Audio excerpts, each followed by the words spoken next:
بسم اللہ الرحمن الرحیم۔ شروع اللہ کے نام سے جو بڑا مہربان نہایت رحم والا ہے۔ السلام علیکم۔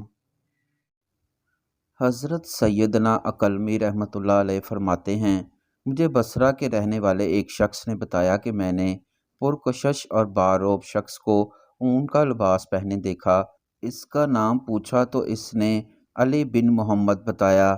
میں اس کے ساتھ بیٹھ کر باتیں کرنے لگا۔ اس نے بتایا کہ میں ایک مرتبہ مسیسہ کی طرف جہاد کے لیے گیا۔ وہاں مسجد میں ایک حسین و جمیل بزرگ کو دیکھا۔ لوگ اس کے ارد گرد بیٹھے تھے اور وہ انہیں حدیث سنا رہا تھا۔ میں بھی حلقہ درس میں شامل ہو گیا۔ اس نے مجھ سے میرا حال دریافت کیا تو میں نے کہا میں عراق کا رہنے والا ہوں، اللہ عز و جل کی رضا اور آخرت کی طلب میں یہاں آیا ہوں۔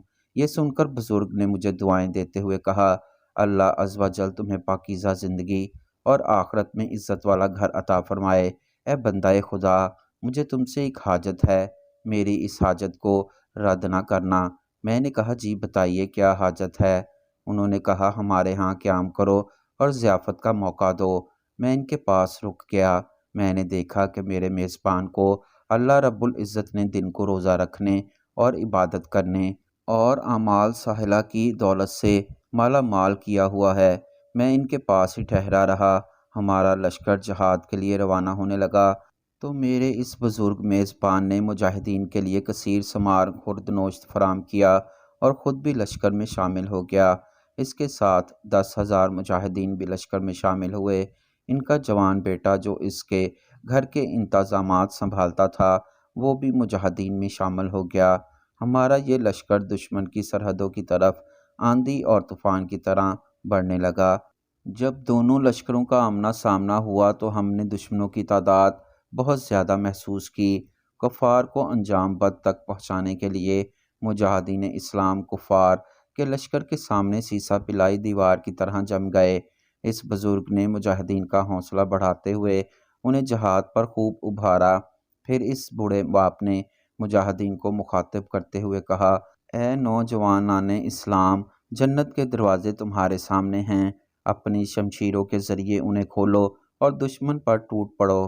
یہ سنتے ہی اس کا نوجوان بیٹا کمال دلیری سے تن تنہا دشمنوں کی صفوں میں گھس گیا اور بہادری جوان مردی کے وہ جوہر دکھائے کہ دشمنوں کی عقلیں دنگ رہ گئیں۔ بالآخر یہ مرد مجاہد اسلام کی آبیاری کے لیے مرتبہ شہادت پر فائز ہوا۔ پھر اس کا بوڑھا باپ دشمنوں پر غضبناک شیر کی طرح حملہ آور ہوا اور داد شجاعت دیتے ہوئے یہ بھی جام شہادت نوش کر گیا اور اس کی روح بھی جنت کے باغات کی طرف پرواز کر گئی۔ اللہ عز و جل نے ہمیں فتح عطا فرمائی۔ دشمن پیٹھ پھیر کر غائب اور خاکستر لوٹا۔ پھر ہم نے مجاہدین کی مبارک لاشیں سپرد خاک کیں۔ بوڑھے مجاہد کے لیے بھی ایک قبر کھودی گئی۔ جب اسے دفنا کر ہم واپس ہونے لگے تو زمین ہلنے لگی اور اس بوڑھے مجاہد کی لاش زمین سے باہر آ گئی۔ ہم یہ سمجھے کہ شاید زلزلے کی وجہ سے ایسا ہوا ہے۔ ہم نے ایک اور قبر کھودی اور اسے دفن کر دیا۔ ابھی مٹی برابر ہی کی تھی کہ دوبارہ زمین ہلنے لگی اور ایک پرہول آواز آئی۔ زمین نے پہلے کی طرح اسے پھر باہر نکال دیا۔ ہم نے تیسری قبر کھود کر اسے دفنایا تو دیکھ کر عقل حیران ہو گئی کہ اس مرتبہ بھی زمین نے اسے باہر نکال دیا۔ پھر ہم نے ہاتف غیبی کی آواز سنی، اے لوگو، یہ نیک بندہ اپنی زندگی میں ہمیشہ یہ دعا کرتا رہا کہ اللہ عز و جل میرا حشر درندوں اور پرندوں کے پیٹوں میں کرنا۔ اس کی دعا بارگاہ الہی میں قبول ہو گئی، لہٰذا اب یہ قبر میں دفن نہیں ہوگا بلکہ اس کی خواہش کے مطابق اس کے جسم نازنین کو جنگلی پرندے اور درندے کھائیں گے۔ یہی آواز سن کر ہم اسے وہیں چھوڑ کر واپس لوٹ آئے۔